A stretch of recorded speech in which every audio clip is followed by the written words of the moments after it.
요엘 2장 1절에서 11절 말씀. 시온에서 나팔을 불며 나의 거룩한 산에서 경고의 소리를 질러 이 땅 주민들로 다 떨게 할지니 이는 여호와의 날이 이르게 됨이니라. 이제 임박하였으니 곧 어둡고 캄캄한 날이요 짙은 구름이 덮인 날이라. 새벽 빛이 산꼭대기에 덮인 것과 같으니 이는 많고 강한 백성이 이르렀음이라. 이와 같은 것이 옛날에도 없었고 이후에도 대대에 없으리로다. 불이 그들의 앞을 사르며 불꽃이 그들의 뒤를 태우니 그들의 예전의 땅은 에덴 동산 같았으나 그들의 나중 땅은 황폐한 들 같으니 그것을 피한 자가 없도다. 그의 모양은 말 같고 그 달리는 것은 기병 같으며 그들이 산 꼭대기에서 뛰는 소리는 병거 소리와 같고 불꽃이 건부를 사르는 소리와도 같으며 강한 군사가 줄을 버리고 싸우는 것 같으니 그 앞에서 백성들이 질리고 무리의 낯빛이 하얘졌도다. 그들이 용사같이 달리며 무사같이 성을 기어오르며 각기 자기의 길로 나아가되 그 줄을 이탈하지 아니하며 피차에 부딪히지 아니하고 각기 자기의 길로 나아가며 무기를 돌파하고 나아가나 상하지 아니하며 성중에 뛰어들어가며 성 위에 달리며 집에 기어오르며 도둑같이 창에 들어가니 그 앞에서 땅이 진동하며 하늘이 떨며 해와 달이 캄캄하며 별들이 빛을 거두도다. 여호와께서 그의 군대 앞에서 소리를 지르시고 그의 진영은 심히 크고 그의 명령을 행하는 자는 강하니 여호와의 날이 크고 심히 두렵도다. 당할 자가 누구이랴. 아멘.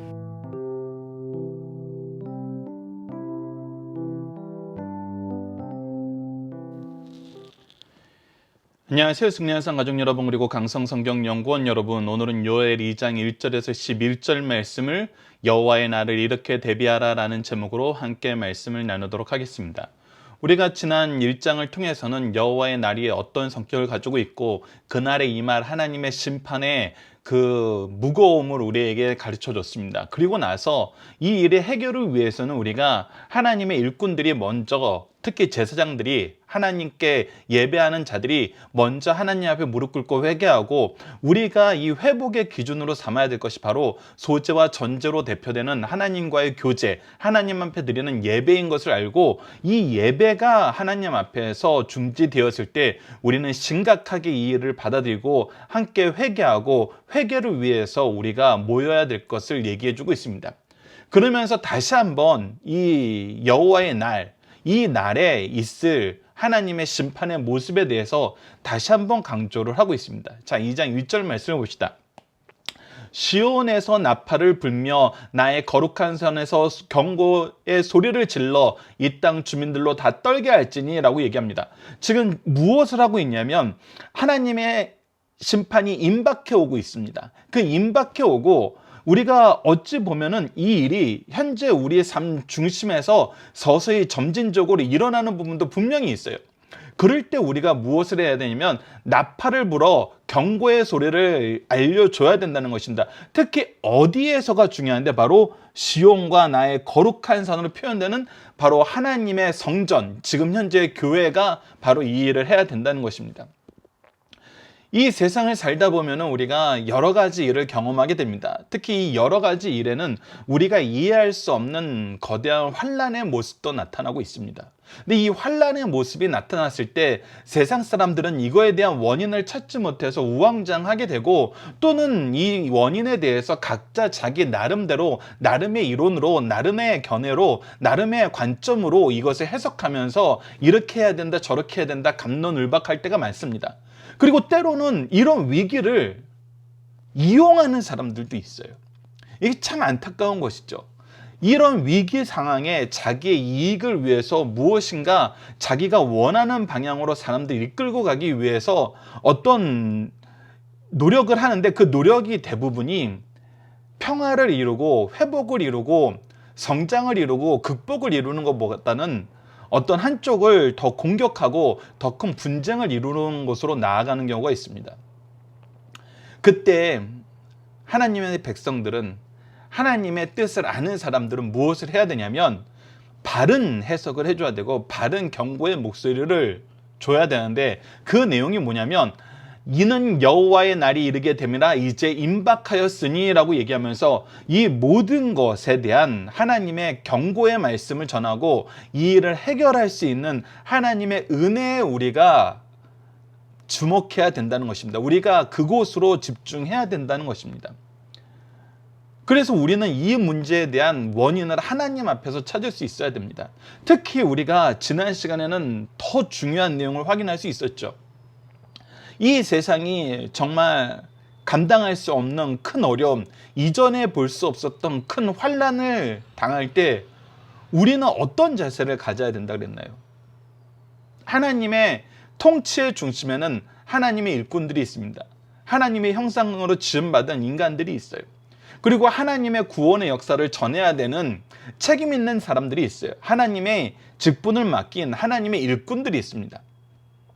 그리고 하나님은 이 일꾼들을 중심으로 역사하세요. 때로는 이 일꾼들을 중심으로 하나님의 은혜와 용서를 더하시는가 하면 반대로 이 일꾼들이 타락하였을 때 이 일꾼들에게 먼저 회개를 촉구하심으로 더 강하게 징계하실 때가 있어요. 그래서 우리는 이것을 너무나 잘 이해하게 됩니다. 어떤 사건이 일어났을 때 여러분들 교회가 더 극심한 고통을 당하고 있다고 생각해 보십시오. 그때 우리가 무엇을 해야 됩니까? 하나님 앞에 회개해야 됩니다. 하나님의 은혜를 간구해야 됩니다. 동시에 세상은 극심한 곤란을 겪고 있는데 교회를 하나님이 보호해주고 있어요. 그때는 우리는 뭐 해야 됩니까? 이 세상에 하나님의 은혜가 더하도록 우리는 하나님의 뜻을 선포할 수 있어야 되고 하나님의 은혜의 통로가 될 수 있어야 됩니다. 그래서 우리는 항상 사람들의 이목을, 사람들의 관심을 하나님께로 향할 수 있도록 하나님께서 쓰시는 하나님의 도구가 되어야 돼요. 그것이 지금 우리가 해야 될 일이라는 것입니다. 그리고 우리가 이 일을 볼 때 하나님이 우리에게 가르쳐준 가장 좋은, 가장 올바른 관점으로 이 일을 해석할 수 있어야 돼요. 이 일을 설명해 줄 수 있어야 돼요. 자, 그 설명의 내용을 지금 요엘 선지자는 하나님께 직접 받아서 우리에게 가르쳐주고 있습니다. 자, 그래서 이는 여호와의 날이 이름이니 이제 임박하였으니 라고 얘기하면서 여호와의 날의 모습에 대해서 얘기하고 있는데, 이 여호와의 날이 어떤 날이냐면 곧 어둡고 캄캄한 날이요 짙은 구름에 덮인 날이라. 즉 우리가 그동안 받았던 은총을, 빛을 우리가 잃게 되는 날이라는 거예요. 새벽빛이 산꼭대기에 덮인 것 같으면 우리가 어둠이 지나가고 새벽이 올 텐데, 어둠이 지나가고 새벽이 오길 바라고 있는데 이 새벽빛마저 어떻게 되어 있냐면 산꼭대기에 덮여 있어 버려요. 그래서 가려져 버린 거예요. 근데 이것이 가려진 이유가 뭐냐면 이는 많고 강한 백성이 이르렀습니다. 이와 같은 것이 옛날에도 없었고 이후에도 대대에 없으려다. 그러니까 우리가 결국은 새벽은 와. 어떻게든 새벽은 와. 우리에게 다시 한번 이 모든 것을 극복하고 좋아질 날이 올 거야 라고 기대하는 그 기대심이 있고, 그날이 가까웠음을 보면서 어려웠던 것이 한층 꺾이는 걸 보는데, 이 꺾여가는 그때 오히려 더 실질적이고 더 두려운, 더 많은 환난이 우리에게 닥쳐오게 된다는 것입니다. 이것이 바로 여호와의 날, 하나님께서 우리에게 심판하시는 그 모습이라는 거예요. 그래서 그 모습을 우리에게 더 자세히 설명해 줍니다. 3절을 보시죠. 불이 그들 앞을 사르며 불꽃이 그들의 뒤를 태우리. 이건 여러분 너무나 무서운 말씀입니다. 불이 우리 앞에 와서 우리를 한번 싹 훑고 지나가고, 이것을 견딘 사람들이 이제 우리가 한숨 돌릴 수 있겠지 했는데 그 뒤에 또 연이어서 불꽃이 또 다시 와서 우리를 완전히 진멸해 보는 거예요. 그러니까 우리가 뒤에서 사방에서 이 불꽃에 우겨쌈을 당한다는 것입니다. 그래서 우리의 모습이 어떻게 돼버리냐면, 그들의 예전의 땅은 에덴 동산 같았으나 에덴 동산의 대표적인 모습은 무엇이었습니까? 하나님의 은총 안에서, 하나님의 공급하심 안에서 우리가 하나님이 우리에게 맡기신 일을 자유롭게 또 능력 있게 할 수 있는 바로 그 장소였어요. 하나님이 준비해 주신 공간이고, 하나님이 공급해 주시는 공간이고, 하나님의 뜻이 이루어지는 공간이고, 하나님의 뜻이 이루어질 때 바로 하나님의 일꾼이 중심이 된 바로 그 땅이었어요. 근데 그 은혜가, 그 공급하심이, 그 역사가, 그 놀라움이 다 사라져 버리는 거예요. 그들의 나중 땅은 황폐한 들 같으니 그것을 피한 자가 없도다. 에덴 동산 같은 곳이 황폐한 곳이 되었고, 이것을 피한 자가, 이 일에서 예외된 사람이 없을 만큼 이 환란이 극심하다는 것입니다.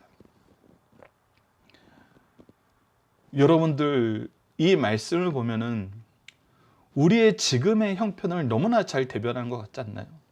그것을 피한 자가 없다는 거예요. 그러면서 하나님의 심판의 역사가 어떻게 나타나는지 보십시오. 4절에서 9절, 하나님께서 이제 징계의 몽둥이로 어떤 한 민족을 강하게 하셔서 하나님의 백성의 징계의 몽둥이로 쓰시는 그 역사를 4절에서부터 9절까지 우리에게 표현해주고 있는데, 이렇게 표현되고 있습니다. 그의 모양은 말 같고 그 달리는 것은 기병 같으며 그들이 산꼭대기에 뛰는 소리는 병거 소리와도 같고 불꽃이 건부를 사르는 소리와도 같으며 강한 군대가 줄을 벌이고 싸우는 것 같으니 그 앞에 백성들은 질리고 무리는 낯빛 차해졌도다. 이전에 보지 못한 너무나 강대한 나라가 일어나서 이 강대한 나라가 우리를 향해 오기 때문에 이전에 우리가 경험했던 그 경험을 뛰어넘는 너무나 두려운 역사가 일어나고 있다는 거예요. 여러분들, 이 부분은 이스라엘 민족에게 실제로 두 군대로 이것이 경험되었는데, 첫 번째는 그것이 무엇입니까? 북이스라엘을 멸망시켰던 바로 아수르 군대였고, 남유다를 멸망시켰던 바벨론 군대였어요. 그 이후에 오는 알렉산더 이 대왕의 군대도, 그 군대는 하나님의 말씀대로 비껴 지나갔지만 그 군대의 모습도 이 이전에 보지 못했던 놀라운 군대의 모습이었고, 그 이후에 있는 로마의 군대의 모습도 너무나 두려운 모습이었죠. 그래서 그것 앞에 질리고 우리의 낯빛이 하얘질 수밖에 없는 그런 무서운 세력들이 하나님의 징계의 몽둥이로 쓰임을 받았다는 것입니다. 7절 보시다. 그들이 용사같이 달리며 무사같이 성을 기어오르며 각기 자기 길로 나아가되 그 줄을 일탈하지 않으며, 이것을 보면 얼마나 훈련이 잘 되고 이 훈련된 모습이 얼마나 철저하게 적용되는 군대인지, 적용되는 전쟁인지 우리에게 보여줘요. 피차에 부딪히지 아니하고 각기 자기 길로 나아가며 무기를 돌파하고 나아가니 상하지 아니하며 성중에 뛰어들며 성 위에 달리며 집에 기어오르며 도둑같이 창으로 들어가니, 그들의 용맹과 강함과 빠름과 기술의 풍부함이 그들이 가지고 있는 무기와 함께, 그들이 가지고 있는 그 군대의 규모와 함께 너무나 완벽하게 우리를 진멸시키는 모습으로 다가온다는 것입니다.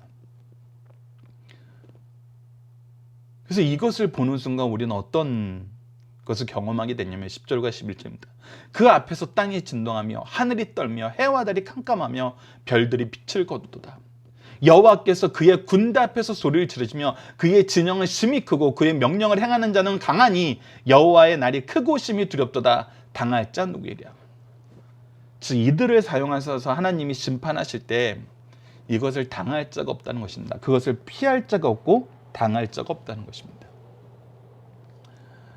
이런 일이 있을 때 우리는 무엇을 깨달아야 된다는 겁니다. 바로 이들이 하나님이 예고하신 하나님의 징계의 몽둥이임을, 징계의 도구임을 우리가 깨달아야 된다는 것입니다. 이사야서에는 이 부분이 너무나 잘 표현되어 있습니다. 이사야서 13장 4절에서 5절을 보면 산에서 무리의 소리가 나며 많은 백성의 소리와 같으니 곧 열국 민족이 함께 모여 떠드는 소리라. 만군의 여호와께서 싸움을 위하여 군대를 겸렬하심으로 무리가 먼 나라에서 하늘 끝에서 왔으니 곧 여호와와 그의 진노의 병기라 온 땅을 멸하라 함이로다. 이어서 이사야서 10장 5절에서 6절 말씀을 보십시오. 아수르 사람은 화 있을진저 그는 내 진노의 막대기요 그 손에 몽둥이는 내 분노라. 내가 그를 보내어 경건하지 아니한 나라를 치게 하며 내가 그에게 명령하여 나를 노하게 한 백성을 쳐서 탈취하여 노력하며 또 그들을 길거리에 진흙으로 짓밟으려 하거니와 라고 얘기하면서 하나님의 징계의 몽둥이가 된 걸 우리에게 분명히 설명해 주고 있습니다. 자, 이제 우리가 앞서 알았던 내용, 앞서 우리에게 미리 선언했던 내용, 1장 말미에 우리에게 보여줬던 내용을 통해서, 그리고 1절 말씀을 통해서 우리에게 강조하시는 내용이 무엇입니까? 이것을 미리 경고의 소리를 질러, 즉 미리 알려준다는 거예요. 미리 알려주고 우리가 지난 시간 1장 말씀의 마지막 부분을 통해서 확인하는 건 뭐예요? 내가 이것을 미리 알려주니 뭐 하라는 거예요? 회개하라는 것입니다. 회개하면 어떻게 하신다는 것입니까? 회개하면 어떻게 하신다는 거예요? 우리가 중심사상에서 이미 확인했던 것처럼 3장 말씀에서는 회개하고 하나님의 뜻에 무릎 꿇은 사람들, 하나님의 은혜에 의지하는 사람들은 하나님의 날이, 여호와의 날이 심판과 곤란과 영원한 죽음의 날이 아니라 은혜와 구원과 기쁨의 날이고 영광의 날임을 우리에게 가르쳐주고 있습니다. 여러분들, 이것은 이미 이스라엘 민족이 경험했던 것이고 앞으로 우리에게도 적용될 말씀으로 요한계시록에서 우리에게 가르쳐 주시는 말씀이고, 우리가 환난의 때에 이 말씀 안에서 우리의 삶의 방향을 잡을 수 있는 굉장히 중요한 말씀이에요. 환난의 때에 우리가 무엇을 해야 되냐는 겁니다. 첫 번째, 회개해야 된다는 겁니다. 두 번째, 하나님의 은혜의 은총을 간구하면서 하나님의 역사를 의지해야 된다는 것입니다. 회개하고 여호와의 역사를 의지하라. 여호와의 은혜를 의지하라. 이것이 정말 이 시대를, 어느 시대를 살거나 이 하나님의 심판 앞에 있을 때, 죄가 만연하여서 우리의 예배가 바로 드려지지 않을 때 우리가 가장 먼저 해야 되는 영적인 태도라는 것입니다. 영적인, 더 나아가서 육적인 가장 지혜로운 삶의 모습이라는 것입니다. 이것을 요엘서 말씀에서 너무 강하게 얘기해 주고 계세요. 너무나 분명하게 얘기해 주고 있어요. 지금 우리 삶에 너무나 정확하게 적용할 수 있도록 가르쳐 주고 계세요. 우리의 예배가 멈춰졌을 때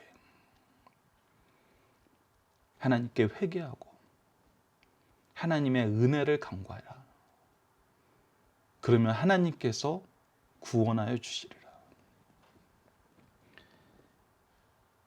이 요엘서의 약속의 말씀이, 경고의 말씀이 지혜로, 은혜로, 기쁨으로 우리 모두에게 다가올 수 있도록 함께 기도하는 시간이 되었으면 합니다.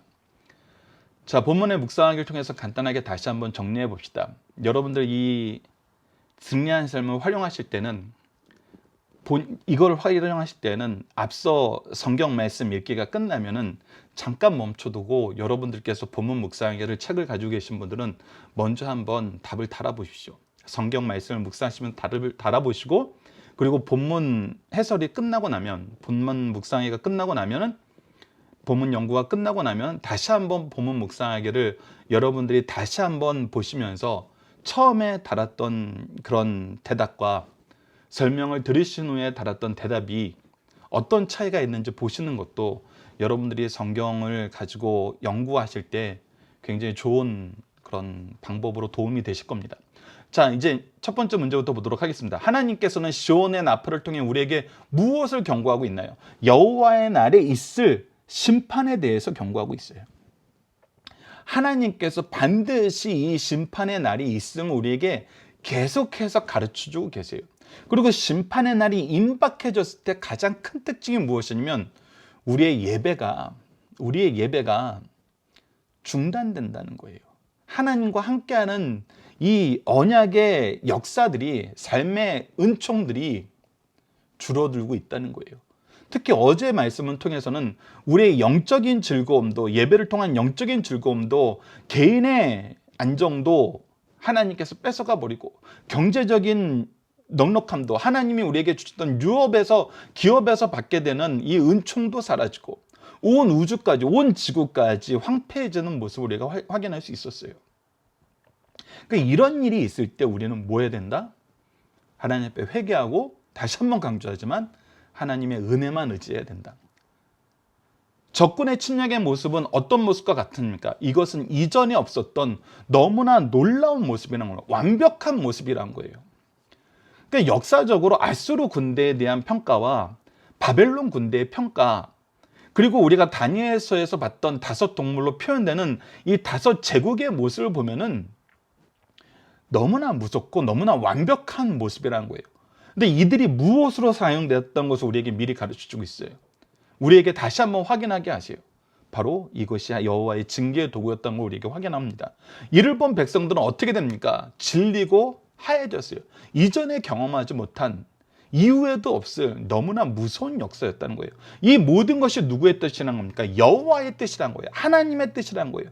하나님의 명령에 의해서 이렇게 된다는 거예요. 물론 여러분들 이 부분에 대해서 이제 3장에서 우리가 확인하고 미리 말씀드릴 것은 하나님께서 징계의 몽둥이로서 민족에 대해서 하나님의 구원의 역사가 일어날 때 어떻게 하세요? 이 징계의 몽둥이에 대해서 하나님께서 징계하세요. 이 징계의 몽둥이에 대해서 징계할 때 하나님이 무엇이라고 얘기하면서 징계하세요. 사람들이 인간적으로 이거 너무한 거 아니에요? 이렇게 또 해석하는 부분이 바로 이 부분인데, 아니 하나님이 징계의 몽둥이를 써놓고 이 징계의 몽둥이를 또 심판하시는 건 무슨 이유야? 하나님 너무 이스라엘만 편애하는 거 아니야? 아니면 하나님 너무 이 경우가 없는 거 아니야? 원칙이 없는 거 아니야? 이렇게 얘기하는데, 우리가 성경을 통해서 분명히 확인하는 건 무엇입니까? 하나님께서는 조금 노하셨는데 너희들이 힘써 그들을 핍박했다는 거예요. 즉 하나님께서 정해놓은 그 질서의 영역을 벗어났다는 거예요. 그래서 그들이 힘써 죄악으로 달려가면서 하나님의 징계의 몽둥이가 되는데, 하나님께서 쓰시는 그 범위를 넘어서 자기가 하나님보다 높아지는 일을 계속해서 했다는 거예요. 우리가 이 부분은 분명히 다니엘서에서 확인할 수 있죠.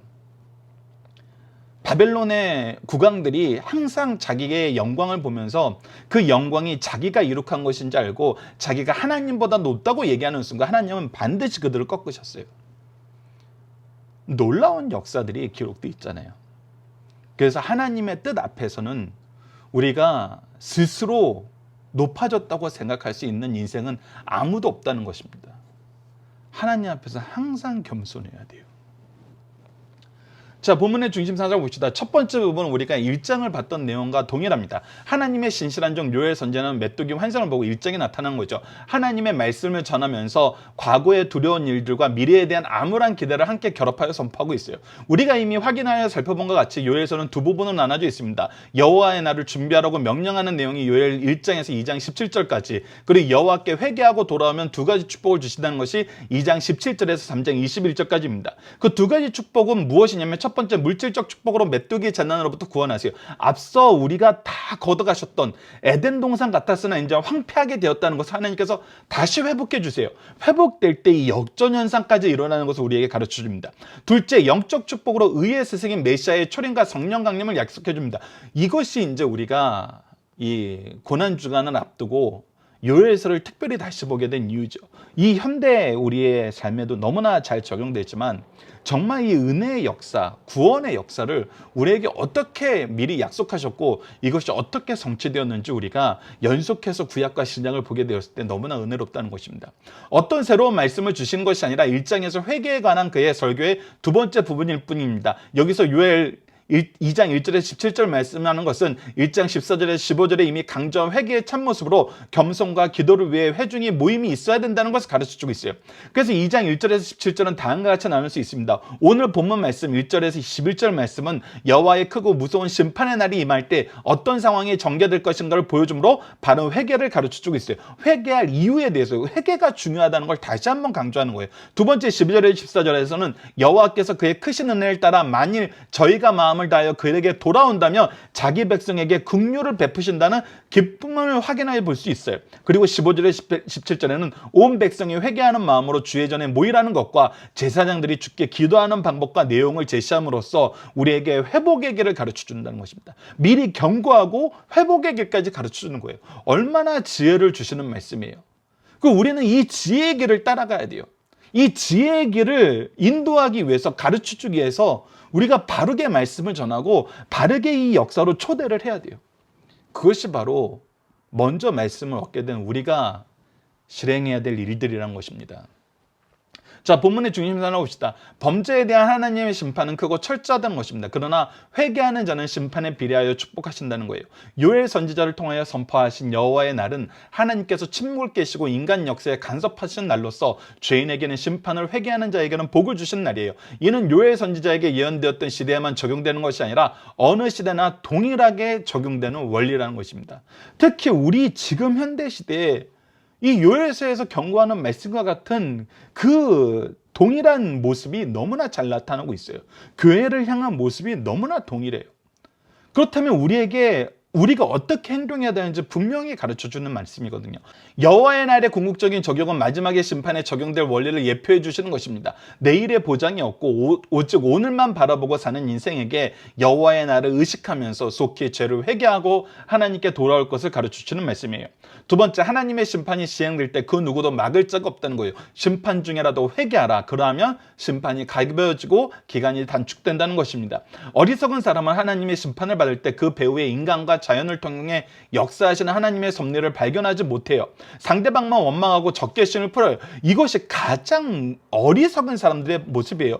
그래서 하나님께서 계속 가르쳐줘요. 우리가 앞서 읽었던 이사야서 10장 5절에서 6절도 알수록은 하나님이 징계의 몽둥이를 쓰시는 거예요. 그런데 이것을 다른 식으로 해석하고 이런 나라들과 협력하려고 했던 과거의 지도자들, 아니면 이들을 미리 알고 다른 나라와 좀 미리 방어막을 구축하지 못했던 그 어리석은 리더들 뭐 이렇게 하면서 계속 누군가를 원망할 핑계를 만들고 그들을 원망하면서 허송세월을 하는 거예요. 사실 아무것도 해결되지 않아요. 그러나 성도들은 크고 작은 모든 일에 먼저 하나님의 섭리를 찾아보고 하나님 앞에 회개한 후 근본 원인을 해결해야 된다는 거예요. 근본 원인은 뭐라는 거예요? 우리의 죄라는 거예요. 하나님과의 관계가 중요하다는 거예요. 영적 간음을 버리라는 거예요. 하나님께 손을 들어 심판하시면 인간의 힘으로는 막을 길이 없다는 것입니다. 사람에게는 어떤 일을 추진해 나가는 힘도 필요하지만 문제를 해결하는 지혜가 더욱 필요하다는 사실을 우리에게 가르쳐줘요. 이것이 요엘서가 주시는 정말 참된 지혜의 말씀입니다. 세 번째, 하나님의 역사의 주인이시고 역사의 중심에는 교회와 성도가 있다는 거예요. 교회와 성도는 하나님 앞에서 역사를 책임지고 이끌어 나가야 된다는 거예요. 하나님의 역사하심을 볼 수 있는 안목을 가진 자는 심판의 예고를 들을 때 자신과 직접적인 이해관계가 없다고 침묵할 수 없어요. 반드시 그들이 일깨워서 경고의 나팔을 불어야 돼요. 그들의 문제 해결을 위해서 소집의 나팔도 불어야 돼요. 이 부분 우리가 뒤에서 확인할 겁니다. 하나님께서 오늘 우리를 이 시대의 파수꾼으로 세우시고 역사를 맡기셨어요. 역사는 눈에 보이는 정치인, 경제인, 군인, 학자들에 의해서 진행되는 것이 아니라 하나님의 섭리를 따라 움직이기 때문에 이 섭리의 중심에 있는 하나님의 백성, 하나님의 일꾼들이 중요하다는 거예요. 우리가 중요하다는 거예요. 그러므로 역사의 1차 책임자는 하나님의 통치 원리를 보고 있는 왕 같은 제사장들인 성도임을 깨우쳐야 된다는 것이 오늘 본문 말씀, 아니 요엘서 전체가 우리에게 가르치는 중요한 신학적인 포인트입니다. 자, 본문 다지기를 간단하게 확인해 보도록 하겠습니다. 하나님의 경고는 어디서부터 시작됩니까? 바로 시온에서, 거룩한 산에서, 하나님의 백성들의 모임에서부터 시작돼야 된다는 거예요. 우리가 올바른 지혜를 가지고 하나님의 뜻을 바르게 선포할 수 있어야 돼요. 두 번째, 하나님의 심판하실 때 해결 방법은 뭡니까? 하나님을 의지해야 돼요. 하나님의 은혜를 간구해야 돼요. 하나님 앞에 회개해야 돼요. 그래서 마지막 세 번째, 성도들이 여호와의 날을 보고 외치게 되는 것은 무엇입니까? 이것은 하나님의 통치를 알게 되었을 때, 하나님의 뜻을 알게 되었을 때, 하나님의 언약의 말씀을 보게 되었을 때 너무나 당연하게 인정할 수밖에 없는 거예요. 그 해석이 5가지입니다. 세상 사람들은 이런 해석을 할 수도 없고 이런 해석을 받아들일 수도 없어요. 그런데 우리는 말씀 속에서 이런 해석이 옳음을 알고 하나님이 주관하시는 역사 안에서 이 뜻대로 역사하시는 하나님의 역사의 증거들을 우리는 보고 있거든요. 성경 말씀이 그 증거의 모음집이고 2000년 교회사가 바로 이 증거의 모음집이에요. 그 내용을 우리가 하나씩 보고 우리가 이 부분을 인정할 수 있어야 됩니다. 첫째, 그 누구도 전능하신 하나님의 심판에 저항할 자가 없다는 거예요. 누구도 하나님의 뜻을 앞에 저항할 수 없어요. 둘째, 그 누구도 인간의 마음과 생활을 정밀하게 조사하시는 하나님 전능하심에서 벗어날 수 없어요. 그러니까 하나님 앞에 감출 수 있는 자가 없어요. 셋째, 그 누구도 하나님께서 시행하시는 심판의 원칙에 대해서 질문할 자가 없어요. 그래서 이 질문이 무엇이냐면 우리가 이거에 대해서 이것이 이렇게 되는 게 맞아요? 저렇게 되는 게 맞아요? 우리가 이것을 몰랐다고 얘기할 수 없다는 거예요. 왜 그래요? 하나님께서 이것을 미리 다 알려주셨거든요. 오늘 말씀에서도 분명히 경고의 소리라고 우리에게 얘기해 주셨어요. 그래서 이거에 대해서 저 몰랐어요 이렇게 얘기할 수 없어요. 핑계댈 수 없어요. 넷째, 그 누구도 그가 적용하신 의의 표준에 대해서 시비할 적 없어요. 왜? 우리 인간들은 항상 실수해요. 그리고 때로는 우리가 원하는 결과 쪽으로 가기 위해서 때로는 우리가 재판관이 되었을 때는 이 재판관을 굳게 재판하는 경우가 있어요. 하나님이 가장 싫어하는 것이죠. 근데 하나님의 재판은 항상 어떻다는 거예요? 공의롭다는 거예요. 진실하시다는 거예요. 변함이 없다는 것이죠. 의롭다는 거예요.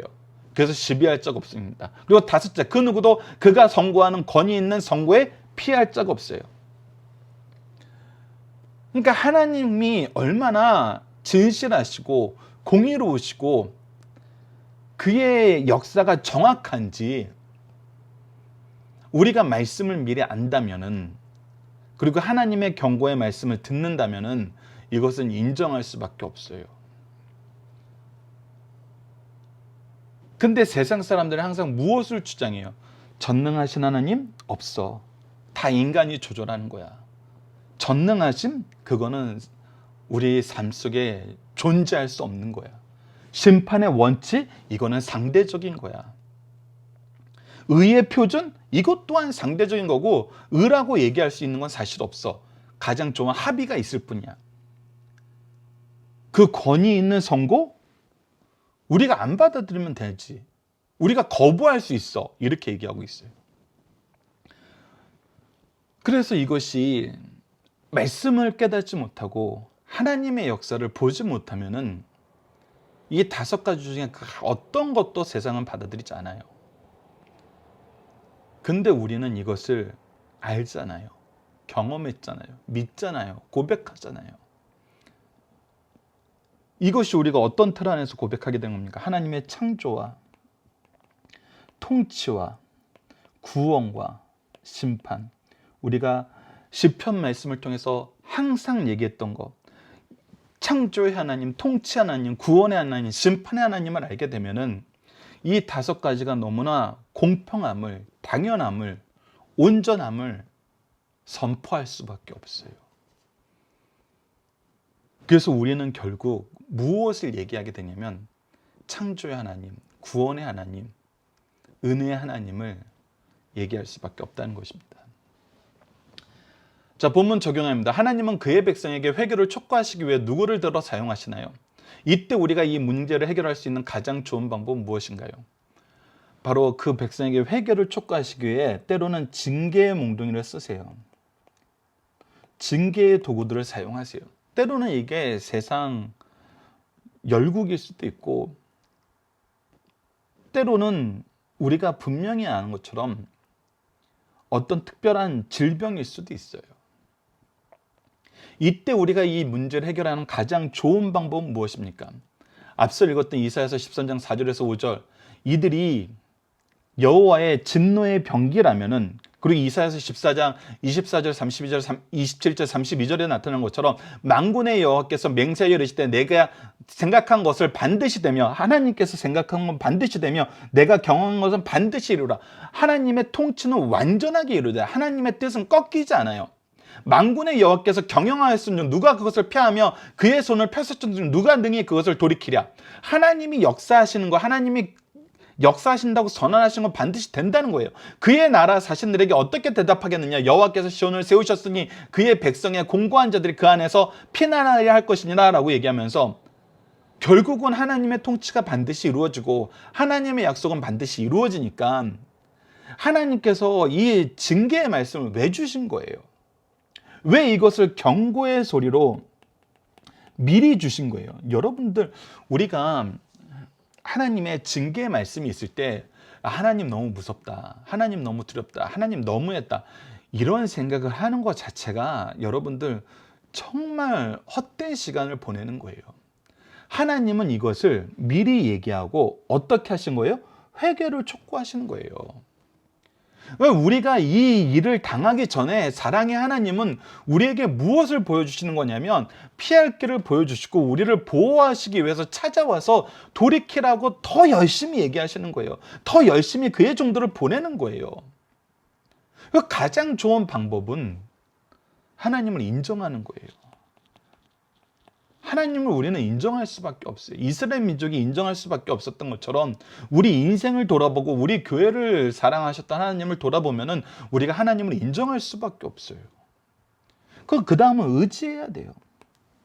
그 다음은 하나님의 뜻과 일치된 삶, 하나님의 뜻을 이루는 삶으로 나아가면 돼요.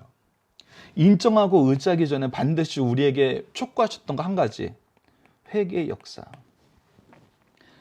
회개의 역사와 믿음의 역사와 은혜의 역사, 이것을 우리에게 정말 풍성하게 부어주시는데, 이 역사에서 우리가 정말 지혜로운 것이 무엇인지 알고 은혜로운 것이 무엇인지 알고 승리하는 것이 무엇인지 알아. 이 승리의 표본이 되며 게시판이 되며 통로가 되는 우리 승리하는 삶 가족 여러분들 되었으면 합니다. 자, 이번 주 공동 기도 제목은 우리가 항상 성경 말씀을 통해서 하나님의 뜻과 역사하심을 잘 가르치는 부모와 스승이 되게 하여 주소서. 이를 통해 미래에 대한 참된 소망을 소유한 자녀가 되게 하여 주소서로 기도합시다. 오늘 본문 말씀을 통해서는 우리가 하나님의 역사를 먼저 신뢰하게 하여 주소서. 세상을 통치하시는 하나님의 통치의 역사를 바로 알게 하여 주소서. 그리하여 진노의 병기가 우리가 악한 전쟁을 하기보다는 의로우신 하나님의 말씀에 무릎을 꿇고 하나님의 구원의 뜻이 이루어지길 소망하며 그 나라 허락하실 기도하는 삶을 살게 하여 주소서. 하나님의 뜻이 이루어짐을 증언하는 삶을 살게 하여 주소서 기도하는 우리 승리하는 삶 가족 여러분들, 강성성경연구원 여러분들에게 기도합니다. 감사합니다.